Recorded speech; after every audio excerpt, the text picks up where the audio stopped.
Thousands of immigrants from Central America are making their way toward the U.S. border. Many say they are fleeing dangerous conditions in their own country and hoping to find safety. President Trump called the move, quote, an assault on our country at the southern border and threatened to send in the military. CBS News Justice and Homeland Security correspondent Jeff Pegues has more.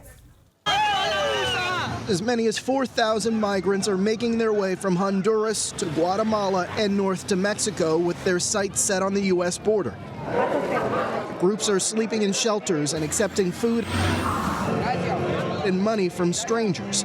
Many say they have fled violence in their home countries, some with little more than the clothes on their backs. After crossing into Guatemala on Monday, the next major border is Mexico, where the government has deployed hundreds of police officers aboard 727s to deal with the caravan. Many migrants will be told to return home. Some will be allowed to seek asylum. Geronimo Gutierrez is the Mexican ambassador to the United States. There is a humanitarian crisis going on, and we need to call it what it is. But President Trump is lashing out at the caravan, alleging on Twitter that the onslaught includes many criminals. He threatened to deploy the military to the U.S. border. Since the president suspended his controversial family separation policy in June, illegal border crossings have skyrocketed. According to unpublished Border Patrol data, there were more than 16,000 family members arrested in September, an 80% increase over July. Border Patrol agents tell CBS News they are swamped and seeing more and more large groups crossing together. One official says on September 20th, the Border Patrol encountered 275 adults and children. On October 2nd, 164 adults and children. On 60 Minutes, Leslie Stahl asked the president if he would return to his family separation policy. Frankly, when you don't do separate, when you allow the parents to stay together, okay, when you allow that, then what happens is people are going to pour into our country. So are you going to go back to that? Well, we're looking at a lot of things. And Jeff Pegues joins us now. Jeff, these so-called caravans have happened before. Remind us what the goal is for these groups. Well, for the people in these groups, the goal is asylum. There was a similar case in April at the border near San Diego where there were a few hundred people, smaller than what we're seeing now, but a few hundred people heading toward that border. And at the end of the day, only a limited number of people in that group were allowed to apply for asylum.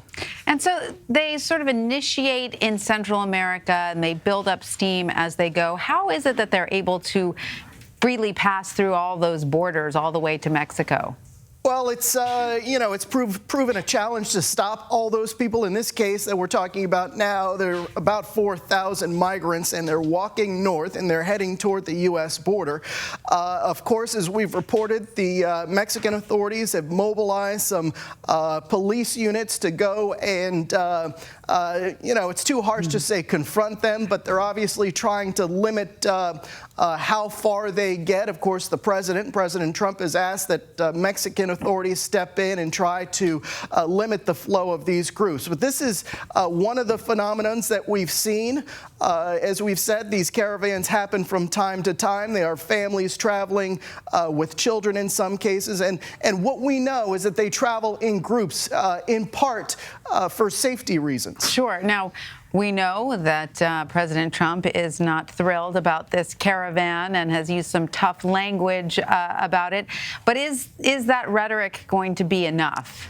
Well, we've talked to people who are connected to the Border Patrol. They're not authorized to speak publicly, but privately. They tell me that they are being swamped right now. The numbers have really skyrocketed since the Trump administration stopped their zero tolerance policy of separating children from their parents. And so lately the numbers have spiked, and that's what they're seeing at the border, and that's what Border Patrol officials will tell you privately, that they are seeing a lot of activity. And what is different in their view is that you are seeing these people, these migrants, travel in groups. They're not traveling individually, which has proven easier to stop by Border Patrol officials. They're traveling in these groups, oftentimes with children And that is what is making it complicated. But what they're seeing is that these numbers are really spiking, and it's posing this dilemma for the Trump administration, which, obviously President Trump has staked part of his presidency on stopping the flow of illegal immigrants. Right. And so, Jeff, how are then the governments in Central America reacting to President Trump's threats specifically to their countries? I mean, he says he's going to stop payments to Honduras, Guatemala, and El Salvador. I mean, many of these people are fleeing violence and poverty in these countries. So it's sort of unclear how these governments are going to respond, correct? Well, that is true. But what we've also seen is that administration officials, specifically the Department of Homeland Security Secretary Nielsen, has been engaging these leaders in these countries, trying to get them to contribute to the solution here. But it is a complicated issue because, as you note, these people, many of them are escaping violence, they're escaping poverty, they're looking for better opportunities, and that is why they try to head to the U.S. Right. All right, Jeff Pegues, thank you so much for your reporting on this.